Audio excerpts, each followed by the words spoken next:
दोस्तों, हाल ही में ही रशिया के कुछ डॉक्यूमेंट्स लीक हुए हैं और इन डॉक्यूमेंट्स ने इस समय चाइना में पूरी तरीके से तहलका मचा रखा है। और जो चाइना ये सोच रहा था कि हम रशिया के साथ दोस्ती को मजबूत कर चुपचाप रशिया के फार ईस्ट के एरिया पर कब्जा कर लेंगे, लेकिन अब ऐसा बिल्कुल भी नहीं होने वाला है, क्योंकि रशिया भी ये बात जानता था कि चाइना इस तरीके की बड़ी प्लानिंग कर रहा है। इसीलिए ही रशिया ने चाइना के खिलाफ अपने परमाणु हथियारों को तैनात कर रखा है।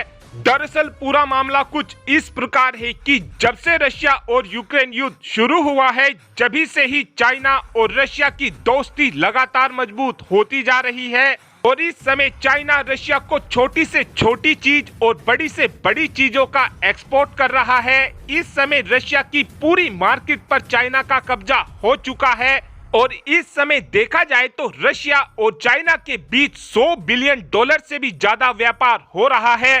और चाइना ये चाहता है कि रशिया को पूरी तरीके से अपने ऊपर निर्भर कर रशिया के फार ईस्ट के एरिया पर कब्जा कर लिया जाए। लेकिन जो ये रशिया के डॉक्यूमेंट्स लीक हुए हैं, इन डॉक्यूमेंट्स को रशिया ने 2008 से 2014 के बीच बनाया था और इन डॉक्यूमेंट्स में बताया गया है कि यदि चाइना की तरफ से रशिया के फार ईस्ट रीजन पर कब्जा करने की कोशिश की जाती है तो उस कंडीशन में रशिया चाइना के ऊपर टैक्टिकल न्यूक्लियर वेपन चलाने से बिल्कुल भी पीछे नहीं हटेगा।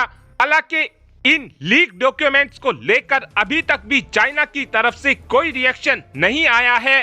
और जो चाइना इस समय ये सोच रहा था कि रशिया चाइना का सबसे अच्छा दोस्त है, उसी दोस्त रशिया ने चाइना के खिलाफ भी अपने परमाणु हथियारों को तैनात कर रखा है।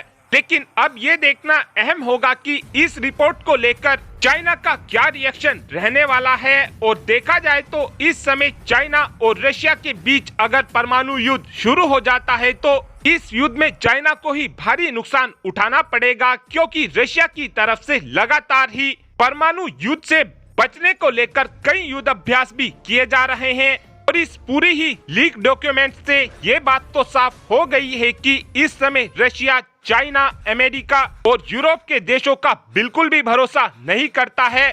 और ये भारत के लिए अब तक की सबसे बड़ी खुशखबरी होने वाली है, क्योंकि हमको अभी तक यही लग रहा था कि रशिया और चाइना के बीच बॉन्डिंग काफी मजबूत है और रशिया युद्ध की परिस्थिति में चाइना का ही सपोर्ट करेगा, लेकिन ऐसा कुछ भी नहीं होने वाला है, क्योंकि रशिया खुद ही चाइना के खिलाफ परमाणु हथियारों को तैनात कर बैठा हुआ है। और अब आप ही कमेंट कर बता सकते हैं कि क्या चाइना की तरफ से कभी रशिया के फार ईस्ट रीजन पर कब्जा करने की कोशिश की जाएगी, हाँ या फिर ना। इस बात का आंसर आप कमेंट बॉक्स में दे सकते हैं। Thanks for watching this video. Have a good day.